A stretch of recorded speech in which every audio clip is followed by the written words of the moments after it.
أعوذ بالله من الشيطان الرجيم. بسم الله الرحمن الرحيم.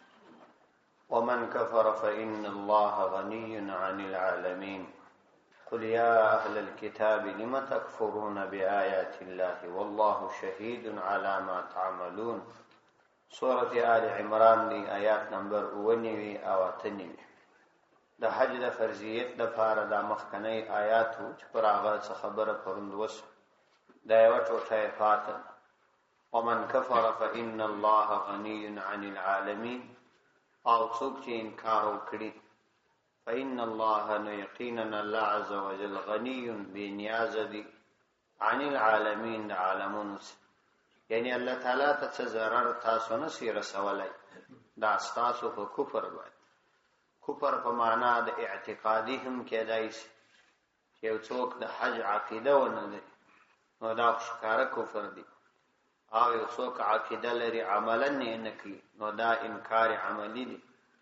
نو الله تعالی ستاسو عمل ته ضرورت نه لري بلکې دا ستاسو خپل تاوان دی چې تاسو یې نه عملي کوئ. او من کفر فإن الله غني عن العالمين. نو څوک چې کفر وکړي نو یقینا الله عز وجل د عالمونو څخه غني دی، بے نیاز دی. د چا منل یا نه منل ورته نه کوم ضرر او یا کومه ګټه رسي بلکې د منکرینو خپل تاوان دی. قل ورته وایي پیغمبر علیه السلام یا اهل الكتاب، اهل کتاب لم تکفرون بآیات الله. تاسو ولې د الله تعالی په آیاتونو باندې کفر کوئ؟ والله شهید علی ما تعملون. حال دا چې الله عز وجل گواه دی علامه پر هغه باندې تعملون چې تاسو عمل کوئ.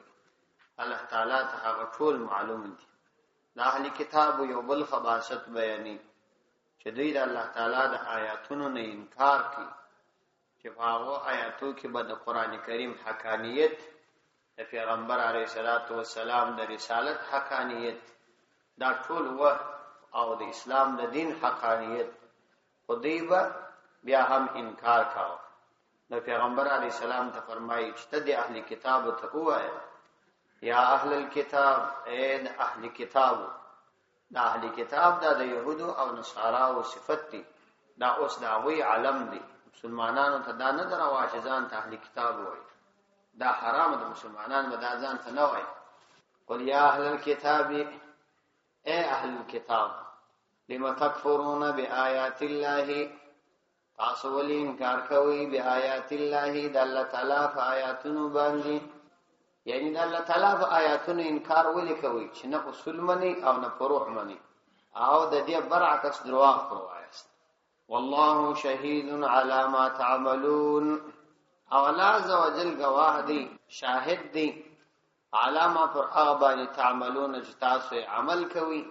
یعنی تاسو ټول کړه وړه الله عز وجل ویني او ورته معلوم دي، تاسو د زړونو په کیفیت خبر. نو د هغه څخه هم تاسو ته بیره نه درېږي چې تاسو دا کار کوئ. قل یا اهل الكتاب لم تصدون عن سبیل الله. قل ورته وایي پیغمبر علیه السلام یا اهل الكتاب، ای اهل کتاب لم تصدون عن سبیل الله. ولمنع کوي خلق عن سبیل الله د الله تعالی د لارې څخه. قل ورته وایي پیغمبر علیه السلام یا اهل الكتاب، ای اهل کتاب لم تصدون عن سبیل الله. ولتاسو منع کوي عن سبیل الله د الله تعالی د لارې څخه من هغه څوک امن چې هغه ایمان راوړي. تبغونها تاسو تلاشوي د الله تعالی په لار کې عوجن کژوالي. وانتم شهداء، وانتم او تاسو شهداء او گوام یاست. وما الله او ندی الله عز وجل بغافل غافل عما تعملون. دا هغه څه چې تاسو یې عمل کوئ. د دې آیات په شان نزول کې تقریبا تمام مفسرین دا خبر را نقل کړي چې شماس ابن قیس په نامه باندې یو يهودي د مسلمانانو سره سخت عداوت او حسد او کینه درلود. کدا د اوس کافران چلري نو انتهایی سخت عداوت او دشمنی د مسلمانانو سره درلود. نو دوی به همیشه په دې باندې انتهایی زیات سوځېدي چې دا صحابه کرام به یو ځای په خوشحالي په اجتماعي حالت کې ولید. نه یو ورځ داسې حالت ولیدی چې د اوس او خزرج د قبیلې ځینې صحابه دي په یو مجلس کې ناست دي او د مجلس کې څه خوش طبعیم ده په ډېر د محبت مجلس دی نو د چې کله دا ولیدله دی خو حاسد وو نو دا حالت یې خوند ورنکړي نو یې قرار یو چاته وویل چې ته د دوی د جنګو د وخت د اوس او خزرج د قبیلې تر مابین به یو ډېر لوی جنګ پیښ شوی و د بعاث په نامه باندې یو جنګ دی په دې جنګ کې ډېر خلک وژل شوي حتی چې ځینې روایات خلاف دا راځي چې تر 80,000 پورې انسانان په دې کې وژل شوي یا کم یا ډېر نو هغه وخت کې د دې دواړو قبیلو له طرفه یو د بل په ضد کې ډېر مختلف قسم اشعار ویل کېده او په دې وخت کې دا د اوس پر قبیله باندې د خزرج قبیله غالب شوه نو دا خبيث یو چاته ویل چې ته د هغه زمانه د دې اشعار راوړه د دې په مابین کې وای نو دای چې اغرالی د دې په مابین کې کښینستی او دا اشعار شروع د دې اشعار په وجه باندې یو اول باندې څنګه تنکیر کا او رد کا اخر خبره چې پلاخو سکان ته جنگ ته سره ورسي او دې ته خبره سره ورسېدل چې میدان سره وټاکي او د جنگ لپاره تیاری وکړي نبی کریم علیه الصلاۃ والسلام چې خبر سو انتهایی زیات په دې غمجن او بیا ورته راغلي صحابه کرام ته ډېر بلیغ نصیحت کړي چې تاسو په مابین کې موجود یم تاسو باندې الله عزوجل احسان وکي تاسو دشمنی په الفت او محبت بدل کړ او تاسو د کفر په وجه د جهنم پر څنډه ولاړ واست صرف مرګ مو په مابین کې حائل وکنه جهنم ته بتلاس الله عزوجل تاسو د جهنم د اور اخلاص کړاس تاسو اوس د الله تعالی د نعمتونو ناشکری کوي صحابه کرام متوجه سولا یو بل په غش کې سره ونیول او ډېر سره وژړل نو دا آیاتونه دغه يهودي مبارک کرا نازل شو چونکه دا قاعده د مخکم دا خبره څو ورسه و چې د قران کریم آیاتونو الفاظ دا عام دي احکام عام دي ولو کده یو خاص واقعي په ارتباط نازل شي نو مطلب دا دی چې د کافرانو همیشه دا فکر وي او هغه په دې سوچ کې وي چې څنګه د مسلمانانو تر مابین محبت او د مسلمانانو تر مابین خپل یو پر بل باندې اعتماد د لمنځه یوړي د دې لپاره کافرانو به ډېر کوشش کړي او ډېر افسوس دی چې تر ډېر حد په دې کوشش کې کامیاب دي اصول کې تقریبا 2.9% په دې کې کامیاب شوي دي چې مسلمانان خپل تر مابین په مختلفو فرقو تقسیم کړي او د مسلمانانو تر مابین اختلاف اچولي مسلمانان یو پر بل به اعتماد کړي او خپل د شدید اختلافاتو باوجود عادي د مسلمانانو په خلاف متحد او د مسلمانانو په خلاف ظاهرا ترقی او کامیابی ملاس راوړي نو دا يهودانه صفت دي دا د يهودي انسان صفت دي چې دای دا کوشش کوي چې مسلمانان پر نور مسلمانانو به اعتماد کوي دا به اعتمادي په ځای منځتکول مسلمانانو تر مابین دا د يهودانو صفت دي او دا يهود مزاج خلګي چې دا صفت او دا طبيعت ولري په هر ټولنه کې دا ځینې خلک وي نو د دې بد عمل ځان ساتل پکار وي باید سړی پر مسلمانانو څوک به اعتماد نه کوي او نه باید د مسلمانانو په اړه کې بدګماني وکړي اسلام بدګماني منع کړي قل ورته ای پیغمبر علیه السلام یا اهل الكتاب ای اهل کتاب لم تصدون عن سبیل الله تاسو ولې منع کوي عن سبیل الله د الله تعالی د لارې څخه منها څوک امن چې هغه ایمان راوړي د الله تعالی د لارې څخه منع کوي مطلب دا چې د الله تعالی د دین یې راګرځوي او دا د الله تعالی لار عامه د اصول او فروع ټول ته شامل دي چې یا د ایمان راګرځوي او یا د نیک اعمال راګرځوي من هغه څوک امن چې هغه ایمان راوړي چې ایمان یې راوړي یعنی د دین په حقانیت الله تعالی کو کړی او بیا ایمان راوړي تبغونها تاسو تلاشوي د الله تعالی په لار کې عوجن کوژوالي تاسو کژه خبرې کوي او خلک د الله تعالی په دین باندې شکمن ګرځوي او خلکو ته شکوک او شبهات پیدا کوي وانتم شهداء حال دا چې تاسو شهداء او گواهی یعنی د دې کبیح عمل شاهدان هم یاست چې دا څومره بد عمل دی وما الله بغافل عما تعملون وما الله او ندي الله عز وجل بغافل غافل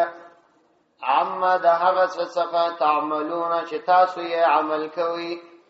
یعنی الله تعالی تاسو د اعمالو څخه غافل نه دی پر بدو اعمالو چې تاسو یې کوي پر هغه به تاسو ته سزا درکړي الله تعالی د خپل حکمت په خاطر باندې او د خپل مصلحت په خاطر باندې څوک فورا نه رانیسي بلکې داغه د پاره د سزا یو معین وخت ټاکلی یا ایها الذین آمنو نو مخکې آیاتو دواړو آیاتو کې اهل کتابو ته تنبیه و چې تاسو دغه د خباثت عمل مکوئ دا کار مکوئ یعنی ستاسو طبیعت او مزاج دا ګرځېدلی پر روانو آیاتو کې بیا مسلمانانو ته تنبیه ده چې تاسو نه هم دومره بې عقلان مګرځئ چې د يهودانو په خبرو باندې خطاوځئ او د خدای د عذاب مستحق ګرځئ او د الله تعالی نعمتونه د خپل ځانو څخه په لوی لاس خپل زایلوي یا ایها الذین آمنوا ان تطیعوا فريقا من الذين اوتوا الكتاب يردوكم بعد ایمانکم کافرین یا ایها الذین آمنوا اے هغه کسانو چې ایمان مراوړی دي ان تطیعوا فريقا من الذين کچیر تاسو اطاعت وکي فريقا دی ویډل من الذين دا کسان اوتل الكتاب چاوي ته کتاب ورکړل شوی دی يردوکم عن بعد ایمانکم راوی بتا سیواړوي بعد ایمانکم ورست تاسو تر ایمان کافرین کافران اوی بتا سو کافران واړي مسلمانانو ته د دې تنبیه ده چې تاسو د دې اطاعت مکوئ یعنی په هیڅ یو خبره کې اتباع مکوئ ولو که د دنیا په اعتبار خبره څه ګټه لري لا هم د دې اتباع مکوئ په هیڅ صورت کې اتباع مکوئ ځکه که تاسو د دې اتباع وکړه نو دې به تاسو د الله تعالی د دین نه واړی او د دین چې واړه والا دا کفر دی نو تاسو هغه په کفر باندې اخته کی یا ایها الذین آمنوا ان تطیعوا فريقا من الذين اوتوا الكتاب اے هغه کسانو چې تاسو ایمان راوړی دي ان تطیعوا کچیر تاسو اطاعت وکي فريقا دی ویډلی من الذين دا کسانو چې اوتوا الكتاب چاوي ته کتاب ورکړل شوی دی يردوکم ناوی بتاسو وګرځي واب مړوي بعد ایمانکم ورستستاسو تر ایمان کافرین کفر ته مورواړي یعنی تاسو د دې اطاعت مکوئ مې اعتقادا اطاعت کوئ او مې عملا اطاعت کوئ یعنی ما عقیده د دې پر شو باندې لري او ما په خله باندې او په عمل باندې د دې اتباع کوئ بلکې په هر صورت د دې سره شدید مخالفت پزړونو کې دا وای سره مخالفت ساتي وکيف تکفرون وانتم تتلى عليكم آیات الله وفيكم رسوله ومن يعتصم بالله فقد هدي الى صراط مستقيم وكيف تكفرون څنګه تاسو کفر کوي وانتم تتلى عليكم آیات الله وفيكم رسوله ومن يعتصم بالله فقد هدي الى صراط مستقيم وكيف څنګه تکفرون تاسو کفر کوي وانتم تتلى حال دا چې تاسو تتلا تلاوت کړل کېږي علیکم پر تاسو باندې آیات الله د الله تعالی آیاتنا وفيكم او فتاسو کې رسوله د الله تعالی رسول دی ومن يعتصم بالله فقد هدي الى صراط مستقيم وچاکه اعتصام وکیلا سے ونیوی بالله فلا عز وجل بری وقد هدي يقينا ناغت هدايت وکړه سو الى صراط مستقيم وبرابر لارتا وكيف تكفرون وانتم تتلى عليكم یعنی تاسو ته بڅنګ دار आवाज چې تاسو د يهودو موافقت او د يهودانو د اهل کتابو عیسویان اطاعت وکي او تاسو د هغه خبره ومنئ اعلان کې تاسو ته هغه ټول دلایل ښکارا موجود دي چې تاسو په دې امر یاست چې د دې مخالفت وکړي او د دې مقابله وکړي ځکه چې په تاسو باندې د الله تعالی آیاتونه تلاوت کړل کیږي په دې آیاتونو کې تاسو ته بار بار د يهودانو بدی بیانېږي او تاسو په مابین کې د الله تعالی رسول موجود دی یعنی بیا کومه وجه د دې چې تاسو د اطاعت وکړي یو سړی خو به اطاعت په هغه صورت کې کوي چې علم نه لري، د یو چا په غلطي او د سیسو خبر نه. تاسو هم دادی د دې په د سیسو او غلطي خبر کړی یاست، د دې په قبیح صفات مو خبر کړی یاست. بیا څه در پیښه ده چې د يهودانو اطاعت کوي، بیا څه در پیښه ده چې د يهودانو صفت کوي او د هغوی د اسباب او د وسایل صفت کوي او مسلمانان د هغو د اسباب څخه بیروي. وکيف تکفرون وانتم تتلى عليكم، وکيف څنګه به تاسو ترواشي تکفرون چې تاسو کفر کوي، وانتم او تاسو یعنی مانع اسباب مانع د کفر ټول پراته دي، یعنی هغه ټول اسباب ست چې سړی را منع کی د کفر څخه چې هغه نو دادي. وانتم تاسو تتلا علیکم تلاوت کړل کیږي پر تاسو باندې آیات الله د الله تعالی آیاتنا یاو وفیکم رسوله او بل دغه ذرائع څخه چې هغه انسان د کفر او يهودیت ځان فراګرځولای شي، هغه د پیغمبر علی السلام وجود دی. وفیکم رسوله او پتاسو کې د الله تعالی رسول دی، یعنی دغه ذرائع څخه یو دادی چې تاسو د الله رسول ایمان ولري نو تاسو پر ایمان پاتس. وفیکم رسوله پتاسو کې د الله تعالی رسول، مطلب دادی چې تاسو ته پکار داوا چې په دغه دواړو ذرائع باندې مو کلک لاس نیوي کړی وای چې د الله تعالی کلام دی او د الله تعالی رسول دی، او دغه دواړو ذرائعو د تعلیم او تلقین مطابق مو خپل ایمان برابر کړی وای او پر خپل ایمان باندې قائم اوسېدلی وای او د يهوديانو سره مطلق دښمنی او مخالفت کوله. وانتم تتلا علیکم آیات الله وفیکم رسوله پتاسو کې د الله تعالی رسول دی. ومن يعتصم بالله فقد هدي الى صراط مستقيم، ومن اغسوک يعتصم چاغه په مضبوطی سره ونیسی بالله د الله تعالی دین، د الله تعالی دین په مضبوطی ونیسی، یعنی د کوم مخالف موافقت و نکړي، د خدای د دین چې کوم څوک مخالف وي داغه ملګری نسی داغه سره موافقت و نکړي، فقد هدي الى صراط مستقيم، نو یقینا دغه کس هدي هدایت وکړه سو دلره الى صراط مستقيم و برابر لاره، یعنی دا اصل دی چې سړی و برابر لاره ته هدایت کړل نو خدا اصلي بنیادی شی دی او داغه هدایت د هرې صلاح او فلاح عمده ټکی دی. ومن يعتصم بالله فقد هدي الى صراط مستقيم، مطلب دا دی چې د خپل بندگانو تعالی عزوجل په دې مبارک آیات کې د انسانانو د تمام انسانانو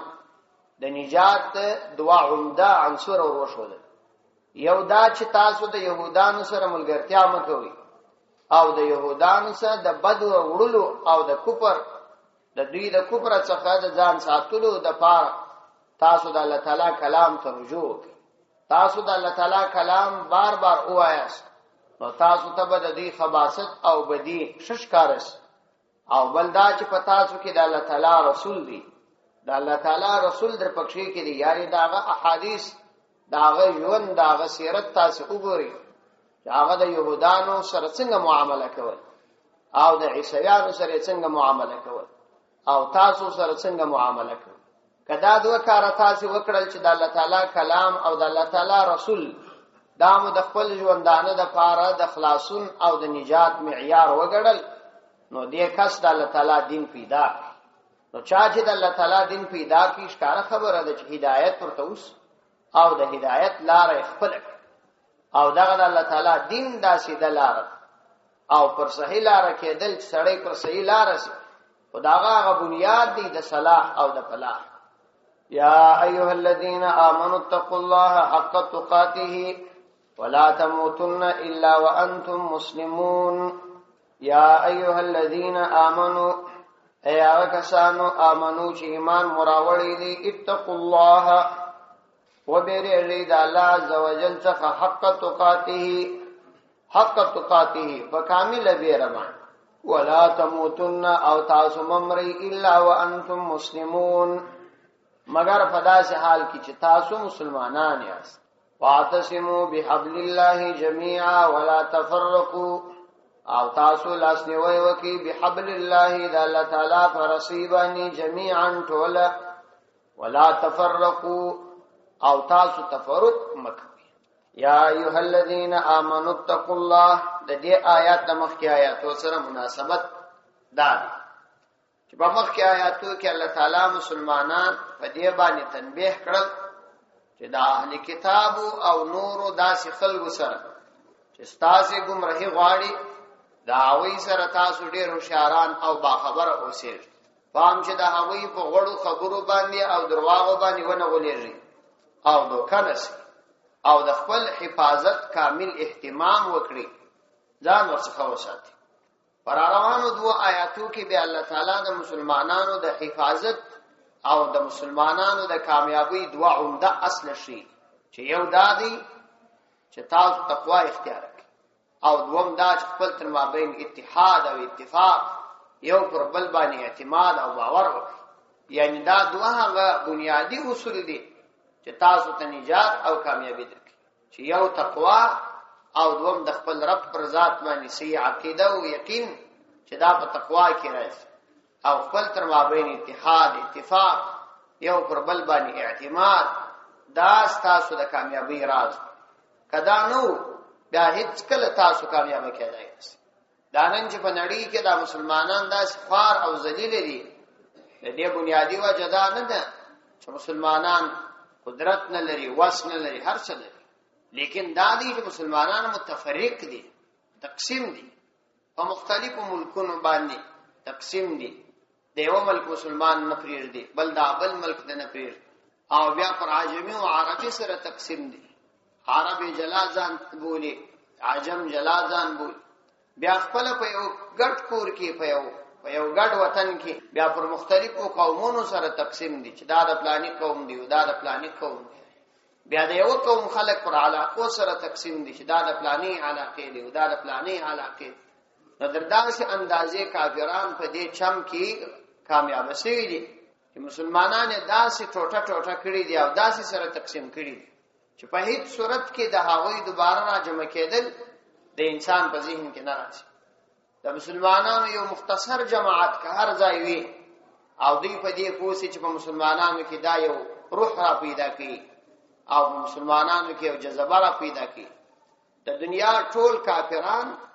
او د مسلمان حکومتونو مرتدان هغوی سره ملګري کیږي او دغه مسلمان جماعت په خلاف باندې شپ اتحاد باندې کار کوي او بیا د ځان او د خپل ولس د لپاره فخر غني چې د مسلمانانو یو جماعت د لمنځه یو ځکه چې د مسلمانانو د جماعت د زنا او د شرابونو مخه نیول او د کفریات او د خدای د دین سره د بازی مخه نیول په دې اعتبار د نه پریږدي داغه د مخ د راګرځول او مهارولو د لپاره مختلف دروغونه وایي او قوم هم پر هغه باندې خاموش هیڅ نه وایي یا ایها الذین آمنوا اتقوا الله حق تقاته اے ایمان خاوندان اتقوا الله د الله تعالی څخه ویریږي حق تقاته څنګه چې د بیر حق دی څنګه چې د بیر حق دی د الله تعالی څخه هغه څه ویریږي حدیث کې راځي چې د الله تعالی څخه د بیر حق دی چې انسان چې چیرې وي د الله عزوجل بیر وسر ملګری یو صحابي پیغمبر علیه الصلاۃ والسلام ته فرمای اے الله پیغمبر ماته یو وصیت وکړ نبی کریم علیه الصلاۃ والسلام فرمایي ورته اتق الله حيث ما كنت پس د الله عزوجل څخه وبېره چیرې شي کپه کور کیه کپه دکان کیه کپه تجارت کیه که یوازې کپه جماعت کیه بس خپل رب یې رستا پر زړه باندې باید غالب بیا په هیڅ صورت کې ته الله تعالی نه فرمانی نه کوي یا ایها الذین آمنوا اتقوا الله حق تقاته یا الله عزوجل څخه وبېره حق تقاته دا سه وبېره څنګه چې د بیر حق دی څنګه چې د تقوا حق دی دغه سه د الله عزوجل څخه وبېره مطلب دا چې کامل بیره در پکښ پیدا هغه دا چې څنګه مو د کفر او د شرک څخه ځانونه ساتلی دي همداسې د تمام ګناهونو څخه ځانونه وساتي او بیل شرعي وجه د چا سره جنگ کول حرام دي نو تاسو د دې جنگ څخه ځانو ساتي ځکه دا داسې جنگونو سچ حرام وي ځان ساتل فرض او بحر محیط لیکلی دي چې حق تقوا ده هو ان يطاع ولا يعصي، دا دې چې د الله تعالی اطاعت وکړل سي ولا يعصى، د الله تعالی نه فرمانی و نه کړل سي، ويذكر د الله تعالی ذکر وکړل سي ولا ينسى هیر نه کړل سي، ويشكر د الله تعالی شکر ادا سي فلا يكفر او کفر یې و نه کړل سي، کفران د نعمت یې و نه سي. ولا تموتن الا وانتم مسلمون، او تاسو ممری تاسو ته د مرګ ناراضي الا وانتم مسلمون، مگر په داس حال کې چې تاسو مسلمانان یاست. حاصل اعدادي چې تاسو باید د کاملی تقوا په حالت کې د دنیا څخه خلاص، یعنی د کامل ایمان او کامل اسلام دا شکل کا پابندي وکي تا د مرګ پر هغه باندې قائم اوسئ، د مرګ در ساعت پر دې قائم اوسئ. وانتم مسلمون واعتصموا بحبل الله جميعا ولا تفرقوا، او تاسو لاسنیوي وکي بحبل الله د الله تعالی پر رسی باندې، د الله تعالی رسی د الله تعالی دین دی، د پیغمبر علیه السلام شریعت دی، د الله تعالی کلام دی، دا ټول جنی مراد. تاسو د الله تعالی پر رسی باندې ځان ټینګي احتسام وکي لاسنیوي وکي جميعا ټول. ولا تفرقوا تفرق بکوي، دا دوم اصل دی چې بیانوي. واذکروا نعمت الله علیکم، او تاسو ذکر کړئ د الله تعالی نعمت علیکم پر تاسو باندې، د الله تعالی هغه نعمت در باندې ذکر کړئ. اذ کنتم اعداء، چې کله تاسو واس دشمنان، فالف بین قلوبکم، نو الله تعالی محبت واچوي بین قلوبکم تاسو د زړونو تر ما بین، فاصبحتم بنعمته اخوانا، فاصبحتم نو تاسو وګرځید الله بنعمته دغه د الله تعالی د نعمت په وجه اخوانا وړونه. وکنتم او تاسو واس علی شفا حفرة من النار، علی شفا پر څنډه حفرة د کندي من النار د اور، فانقذکم خلاص کړه تاسو الله عز وجل منها دغه عذاب څخه. كذلك دغرنگ يبين الله بیانوی الله عز وجل لكم تاسو لرا آیاته خپل آیاتنا لعلكم تهتدون، شاید تاسو هدایت اختیار کی، امید دی په اطاعت راس. واعتصموا بحبل الله جميعا، دا دوهم اصل بیانی چې تاسو ته نجات د الله تعالی د عذاب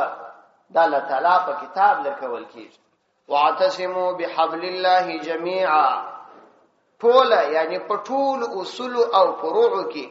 د الله تعالی پر رسی باندې لاس نیوي وکړي، د الله تعالی په دین باندې. ولا تفرقوا، او تاسو تفرق مکوئ په دین کې، څنګه چې تاسو ته د دین تعلیم شوی دی په دې کې تفرق مکوئ، یعنی په وجه د کفر دوزخ ته دومره مور نږدې کېږي چې صرف مرګ او تاسو مائل یاست. واذکروا نعمت الله علیکم، او تاسو یاد کړئ نعمت الله دا الله عز وجل نعمتونه، دا یاد کړئ، دا د الله تعالی نعمتونه در یاد کړئ علیکم پر تاسو باندې. اذ کنتم اعداء، فهغه وخت کې چې تاسو واس اعداء دشمنان، یو د بل موجله، فالف بین قلوبکم، بیا محبت واچوي الله عز وجل بین قلوبکم تاسو یو د بل د زړونو تر ما بین. فاصبحتم تاسو وګرځیداس بنعمته، دغه د الله تعالی په نعمت چې دا تعلیف قلوب دی، دا د زړونو یو د بل محبت دی، دغه نعمت په دغه نعمت سره د الله عز وجل تاسو وګرځیداس اخوانا یو د بل ورن، یعنی یو د بل اصل یو د بل ملګری وګرځیداس. وکنتم علی شفا حفرة، او دا بل نعمت چې در دې هم مهم نعمت دی دا در یاد کی. وکنتم تاسو واس علی شفا حفرة من النار، شفا و دا څنډیو کنارې توای. دا زموږ ځینې خلک یو چاته دعا کوي الله دې شفا درکړي، دا بد دعا ده، دا نه در شفا د شین په زیر باندې وایاست. وکنتم تاسو واس علی شفا، او دا نور ځینې کلمات هم دي خلک دغه شرمګاه ته فرض وای، دا فرض نه دی، دا غلطه ده، دا فرج دی، فرج دا د فا را او جیم الفاظ استعمالي وای، دا فرض کلمه سینه ده، دا اصلاح کول پکار. وکنتم علی شفا حفرة من النار، او تاسو واس علی شفا پر څنډه باندې حفرتین د کندې من النار د اور بالکل د جهنم پر دې څنډه ولاړ واس یعنی د کوپر په وجه باندې دوزخ ته دومره ورنږدې سی واس چې فقط ستاسي او د دوزخ تر مابین محائل یوازې مرګ بس د مرګ حائل دومره ورنږدې و فانقذکم نو نجات درکې تاسو لره الله عزوجل منها دغه جهنم د اورڅه الله عزوجل تاسو ته نجات درکې او نجات په دې درکې چې اسلام در نصیب کړي نو د جهنم د اور تاسو خلاص واس نو اوس د الله تعالی د دومره لوی نعمت په وجه باندې تاسو د الله تعالی د عذاب څخه خلاصي یاست بیا په لوی لاس باندې ځان د خدای د عذاب مستحق ګرځوي کذالک دا غرنګ یبین الله بیانوي الله عزوجل لكم تاسو لره آیاتی خپل آیاتنا لعلکم تهتدون امید دې چې تاسو تهتدون په هدایت راسي که تاسو دا غدوه اصول فرضای کړه د الله تعالی څخه مکمل بیره اختیار کړل او د الله تعالی په کتاب مکمل لاس نیوي وکړه په دې کې د اتحاد او اتفاق څخه اصول دي او ان شاء الله سبا د خیر بیانو صدق الله العظیم